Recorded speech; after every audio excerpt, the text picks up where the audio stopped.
think a lot of 49er fans don't want to talk about Trey Lance anymore because it's just an uncomfortable, upsetting topic. And frankly, he's on the back burner for a while. But before he fades into the background entirely for the season, I think we need to talk about him one more time. So you haven't talked about him yet on my channel. How do you feel about what went down? Well, complete anger on the first night. I know I'm going to piss a lot of people off right now, and so be it. This is how I feel. Trey Lance ran more than Tim Tebow. I tweeted that out earlier in the week. Tim Tebow ran 12 and a half times per game, roughly. Trey Lance was like 13 and a half per start, roughly. So he ran him as much, actually more, than Tim Tebow, who's one of the worst passing quarterbacks of all time. So that right there just makes me angry. You and I both predicted before the season that our concern was, and it wasn't really necessarily a prediction, but it was a concern that Kyle Shanahan is going to run him too much. I remember we were talking, and I said, I hope he runs him 2 or 3 times a game to create that threat. You were saying, I think he's going to run him more like 7 or 8 times. Yeah. Then he runs him 13 times a game. All right. And not only that, it's through the tackles. Yeah, when I said 7 or 8, that felt like, that's kind of on the high side there.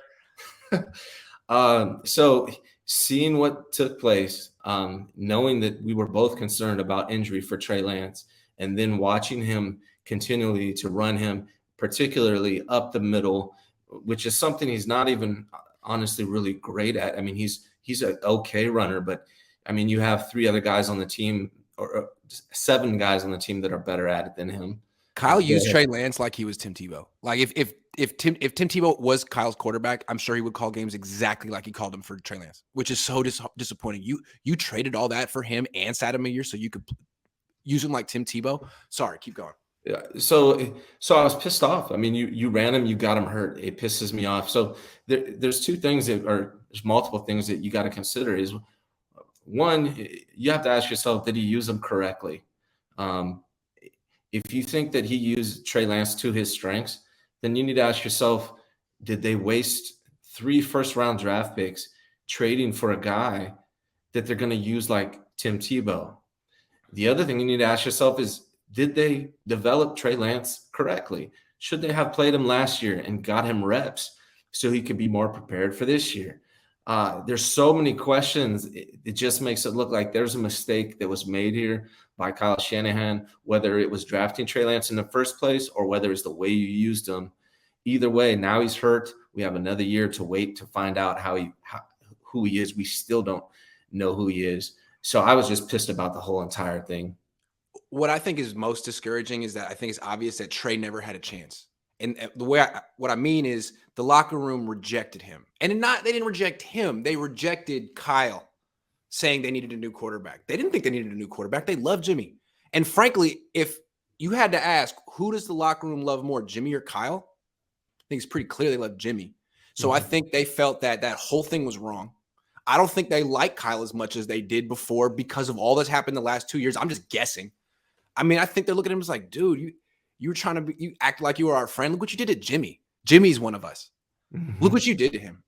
And you could do that to any one of us. So I don't know, man. I think Trey never had a chance.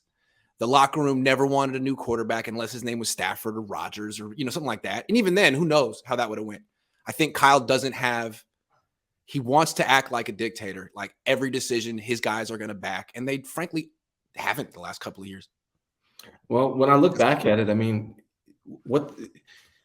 everyone was talking about how great of a situation Trey Lance was drafted into, but it was an awful situation because he would have had to have been absolutely perfect in order to, he couldn't have been perfect enough. They love Jimmy, man. Perfect wouldn't have been perfect enough.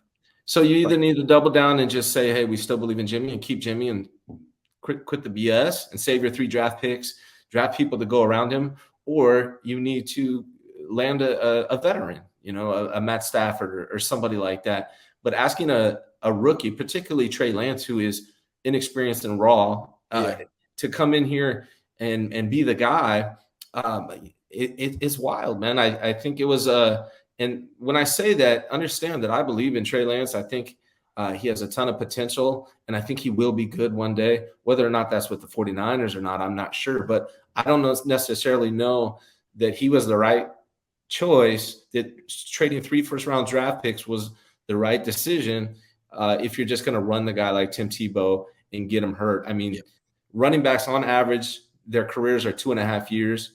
And it's because it's the shortest career span of any player in the NFL. It's running backs. So if you're going to run Trey Lance like a running back, guess what's going to happen? He's going to have a short career. He's going to get hurt. It's obvious to everybody. And it's just mind-boggling why that decision was made to do it. I don't get it. And if he's going to be on the shelf for the next few months, that means he won't be developing as a quarterback. And that means he's going to enter next year exactly where he was this year, which means they're going to have to run him again. And I think also the locker room was such a public sigh of relief when Jimmy Garoppolo came back. You can't undo that. It just doesn't seem like, unless you get rid of all the vets on this team, all the old guys that were on the team in the Super Bowl with Jimmy, I don't think Trey's ever going to have a real shot here, which is too bad. Yeah, and it was one comment that I heard from Jimmy Garoppolo. I was like, wow. Immediately after Trey Lance breaks his ankle, Jimmy comes in and he was talking to the press and he said, yeah, we were all just fired up. It just doesn't seem like the right tone to take when your quarterback, your 22-year-old quarterback, just broke his ankle. But you can understand, but the way I look at it, I mean, that's really, really insensitive. But it also speaks to what a bizarre, toxic situation that Kyle created, keeping both of them. And he was in such denial the whole time. Oh, it'll be fine. We won't listen to the noise. We're not going to listen to the noise. Well, frankly, a lot of the noise came from your locker room anonymously. And it's like every freaking person had a source. Really respected journalists all over the country were like, I'm hearing that this locker room that they don't trust. Like everyone heard. I'm just saying, it was terrible, man. The kid never had a chance. It was botched. Yeah, luckily the 49ers are going to be pretty good this year, I think, because when you win, a lot of these things don't matter as much. But if they start losing, you got this dynamic of the coach that went with the kid over your buddy. Yep. Now the kid's hurt. Now your buddy's in. There's a large group of veterans on this team that did not like the decision to go with Trey Lance and preferred Jimmy Garoppolo. And that was Kyle Shanahan's decision. Right. It wasn't anyone else's decision. So, I find it funny, a lot of the fan base, they fight with each other, over Jimmy Garoppolo and the way the 49ers have treated him, and in defense of Kyle Shanahan, when it's Kyle Shanahan who made all these decisions to get rid of Jimmy. So it just reminded me.